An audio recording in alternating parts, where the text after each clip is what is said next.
Hello mga ka-hero! Great day po sa inyong lahat. So by the way guys, andito po ako ngayon sa inyong harapan. Bakit? Kumbaga, meron lang akong i-share po sa inyong lahat kasi kumbaga yung energy na meron po ako ngayon, yung happiness na meron ako ngayon, gusto ko pong maipasa po sa inyong lahat sa mga viewers po natin, di ba? Kayo guys, shoutout po sa inyong lahat, lalo na po sa aking mga viewers, OFW ka man ngayon, or isa ka mang empleyado, or andito ka man sa Pilipinas, shoutout po sa inyong lahat. So by the way guys, this is Coach Jason, The Living Hero po. Tinawag po akong The Living Hero dito sa online. So ano nga ba yung pag-uusapan natin ngayon? Yan. Ang pag-uusapan po natin ngayon guys, ang pag-uusapan natin, ano nga ba?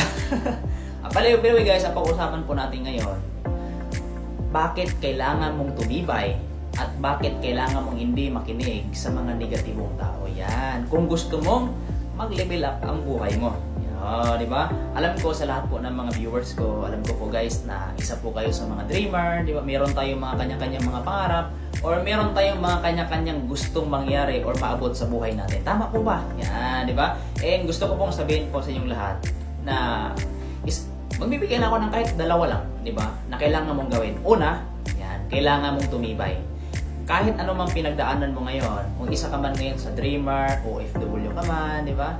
Isa ka man sa mga empleyado, estudyante ka man na kagaya ko, kung ano man yung pinagdadaanan mo sa buhay ngayon, kumbaga, okay lang yan. Kasi lagi niyo pong tatandaan guys, na walang mga tao na naging successful na iyakin, di ba? Walang mga tao na yumaman or nakuha nila yung mga pangarap nila na madadrama sa buhay, di ba? Kunting challenge lang sa buhay, iyak, sa ibang tao, ang ginawa nito, kumbaga, nagdrama. Kapag meron kang problema or meron kang challenge na na-experience mo ngayon, lagi mong tatandaan guys, kaya yan binigay sa'yo. Kasi nga, alam ni Lord na ikaw, gusto mo mag-level up ang buhay mo. Kaya nga, gusto niya na mas tumibay ka pa. At the same time, binigyan ka ng challenge sa buhay. Diba? Always remember na ganun po talaga. Kailangan mo ma-experience. Kailangan mo ma-experience na pagtatawanan ka. At the same time, marami ka pang mga challenge na kailangan mo pang harapin para makuha mo yung buhay na gusto mo, di ba? I hope guys na at least konting may naiambag ako sa iyo ngayon, di ba? Na pwede mong gawin. Ulitin ko, alam ko magkaiba-iba tayo ng kwento, di ba? Magkaiba-iba tayo ng kasarian. Wala akong pinupoint dito, ano yung kasarian mo, babae ka man, lalaki ka man, di ba? Ang sa akin dito, kung ikaw yung tipong tao na may pangarap sa buhay, always remember kapatid, mga ka The Living Hero na laban lang, di ba? Kung meron ka mang pinagdaanan, okay lang yan. Harapin mo lang. Kasi naniniwala ako na kaya mo yan, di ba? And ito pa, pangalawa, ano ba yung mga kailangan mong gagawin para makuha mo talaga yung pangarap na gusto mo sa buhay, di ba? Sa una, kung kailangan mong tumibay, kahit ano mangyari, laban lang, di ba? Tuloy-tuloy lang tayo. And pangalawa na kailangan mong gagawin is dapat wag ka makikinig sa mga taong negative. Wag ka makikinig sa mga tao na walang pangarap sa buhay. And kung gusto kong sabihin po sa'yo, kahit sino pa yung mga tao na mang down sa'yo, di ba? Asawa mo man yan, jowa mo man yan, or yung mga kaibigan mo, hindi ka na sinusuportahan, okay lang yan kaibigan. Wag ka pa rin makikinig sa kanila. Alam ko, ikaw, kapag meron ka pangarap ngayon, siguro isa ka sa mga naka-experience. Experience ko to eh. So, kadalasan talaga, mostly po talaga sa mga taong dreamer, nakaka-experience ng kapag dumating na sa point na may pangarap na sila, di ba? Kumbaga, sinabihan sila na, baliw ka ba? Bakit ka mangangarap? Eh, mahirap lang tayo, di ba? So, mayroong mga ganun na situation. And gusto ko pong sabihin po sa inyo, kahit anong masabihin nila, huwag kang makinig sa kanila. Kasi unang-una sa lahat, mga kahero, ikaw ang nakakilala sa sarili mo. Ikaw ang nakakaintindi kung anong situation na meron ka ngayon. Kaya ka nga nangangarap ng pag-level up sa buhay eh. Kaya mo nga gusto mo magbago buhay mo kasi nga gusto mo ng pagbabago kasi sawang-sawa ka na sa situation na meron ka ngayon. Parang ganito lang yan eh. OFW ka ngayon, di ba? Ilang years ka na? 20 years or 10 years, 5 years ka na sa pagiging abroad. Eh nakikita mo na walang progress or kumbaga 5 years ka na, wala ka pa rin naiipon, di ba? Tuloy-tuloy lang, ganun lang yung situation na meron ka. And gusto kong sabihin sa'yo, siguro nanawa ka and gusto mo rin ng level up. Alam ko, lahat naman ng tao gusto ng pagbabago sa buhay. Aminin mo man or sa hindi, lahat po tayo gusto ng level up sa buhay. And ito, gusto kong sabihin po sa inyo na huwag kayong matakot na ilaban yung pangarap ninyo. Huwag kayong magpadala sa mga taong negative. Kasi yung mga taong negative kasi, yan yung mga tao na walang tiwala sa'yo. Totoo yun. Kung isa yan sa mga ka-family mo, okay lang yan. Kasi unang-una sa lahat, bakit sila negative sa pangarap mo? Kasi wala pa sila nakita na resulta sa'yo, di ba? And always remember na lahat naman tayo nag-uumpisa sa wala.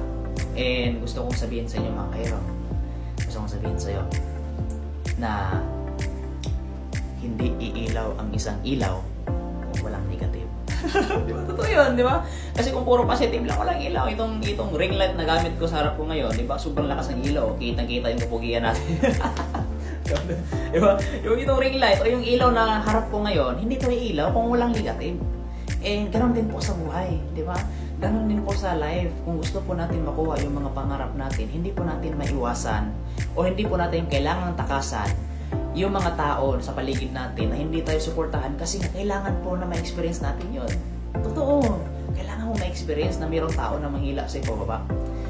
Di ba? Sino ba ang dito? Kilala ng man tawag pintik? Ang Tagalog ng pintik? Bisaya ba? Pintik tawag. Tirador ba? Tagalog ng tirador. Tirador. Alam mo yung tirador? The moment na hinihila mo siya ng binibinat mo talaga. Hirapan tayo sa kaliso dito guys, di ba? The moment na hinihila mo ng hinihila yung tirador, mas malayo yung mararating ng ano ba nilagay mo? Julin ba yan? Di ba? Or bato. The moment na hinihila mo siya ng mas pinuforce mo talaga or dinadown mo siya ng mas todo, mas malayo marating ng julin or bato yung nilagay mo. So, ganun din po sa buhay. The moment na mayroong tao na nang-down sa'yo, walang tiwala sa'yo, di ba, pinagtatawanan ka, yan yung sign na malayo ang mararating mo. Kung hindi ka makikinig sa kanila, di ba? And gusto kong sabihin sa inyo guys, bakit ako gumawa ng ganitong content? Kasi gusto ko lang din po na may congrats. Gusto ko lang din po kayong lahat na tumibay. Kasi alam ko, bawat isa sa atin gusto talaga mag-level up ng buhay. And naghahanap ng ganitong mga wisdom. Naghahanap ng ganitong words na mapakinggan para mas motivate sila. Malay mo. Di ko alam. Di ko alam kung itong sinabi ko ngayon, kung baga isa ka sa mga nakaka-relate or na isa to sa mga makakatulong sa'yo para mas ipaglaban mo talaga ang pangarap ko. Kasi sabihin ko, kanya-kanya kasi tayo ng situation eh. Kanya-kanya tayo ng pinagdaanan. Kanya-kanya tayo ng yun nga, experience sa buhay. And alam ko, lahat tayo may experience sa buhay. And gusto kong sabihin sa'yo, and alam ko rin na lahat tayo gusto ng pagbabago. And gusto kong sabihin sa'yo na okay lang yan, di ba? Laban lang, sama na eh. Kahit anong mangyari guys, laban lang po tayo always, di ba? Naniniwala kasi ako sa isang kasabihan na the moment na pinaglalaban mo yung bagay na gusto mo, makukuha mo talaga siya, di ba? And ayun, and I hope guys na itong video na ginawa ko ngayon, so at least nakibigay ako ng inspiration. Kung meron ka mang hindi nagustuhan sa sinabi ko, kung meron ka mang mga hindi ayaw mong mapakinggan sa sinabi ko ngayon or ayaw mo, so parang anda lang to, gusto ko lang sabihin sa'yo, parang kumain ka lang ng isda. Huwag mong isama yung tinik. Di ba? Kainin mo lang yung laman. Kung ano yung sinabi ko ngayon na kuninto ko sa'yo, di ba? Sinare ko sa'yo ngayon. Kung ano yun lang yung natutunan mo, kung ano lang yung mga bagay or yung mga wisdom na sinabi ko sa'yo is yung makakatulong sa'yo, yun lang ang kunin mo. At least na mayroon ka na pupulot na aral. And yun lang saman sa akin guys. And syempre, kumbaga super happy lang ngayong araw kasi hindi ako pinabayaan ni Lord. At the same time, feel ko talaga yung blessings ni God. And thank you po sa Knights Empire. Thank you sa community na ito kasi dahil dito nagbago rin talaga yung pananaw ko sa buhay. And marami tayong mga tao na na-inspire. And sa akin guys, sa lahat po ng mga OFW, sa lahat po ng mga tao na mapangarap sa buhay, gusto kong sabihin sa'yo, kaya-kaya mo yan. Always remember, kaya-kaya mo yan, di ba? Huwag kasi huwag natin masyadong komplikaduhin ang buhay na mas nakapokus tayo sa mga pangit na nangyari sa buhay natin. Mag-focus naman tayo sa mga magaganda, di ba? And yun lang naman ang sa akin guys. This is Coach Jason Bulabos. And isa ako sa mga tinatawag na The Living Hero dito sa online. And I hope guys na nakapagbigay po ako ng inspiration po sa inyo lahat. And with that guys, see you sa mga next na mga video upload ko. And God bless everyone. Thank you so much. And be happy lang always. Bye-bye!